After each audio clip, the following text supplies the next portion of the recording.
Okay, it was my voter page, which is where voters can access information about their own polling locations, their sample ballots and stuff. It was about 45 minutes while we addressed capacity issues with our vendor Salesforce. They had to do some structural changes on the back end. And it was kind of like when you talk to Comcast and AT&T when something's going on with your phone, they tell you to be 5 minutes, you call back in 5 minutes, tell you to be 5 minutes. Same kind of thing. We thought it'd be a 10, 15-minute fix turned into 45 minutes, which is not the best in the world, but it ain't too bad. What was the volume again? I don't know the exact amount of volume that's going into it because it's not just the users, it's things they're requesting. When you're requesting to download a sample ballot, it's a lot more capacity than it is if you're just looking at your polling location. So it's not a question of number of users, but we were in the thousands at a time of doing it at that point. So we monitor this as we go, and we can see that we monitor on every half-hour angles, and it just slowed down unexpectedly.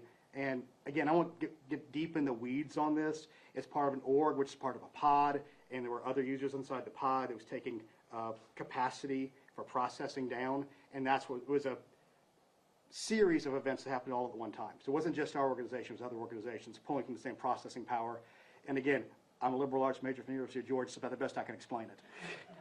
Do you have a total on the number of votes that have been cast? We don't have a total. We know we're looking at probably, we're pretty sure just from the anecdotal discussions we've had that we're over 800,000 total.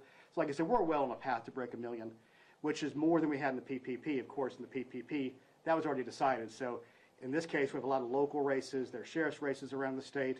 We have certain counties that will probably break 40% turnout in our rural areas, and that's really great. I mean, I wish everybody cared as much about their county commissioner and state house members as they do about their sheriff, because they seem to love their sheriffs here in the state.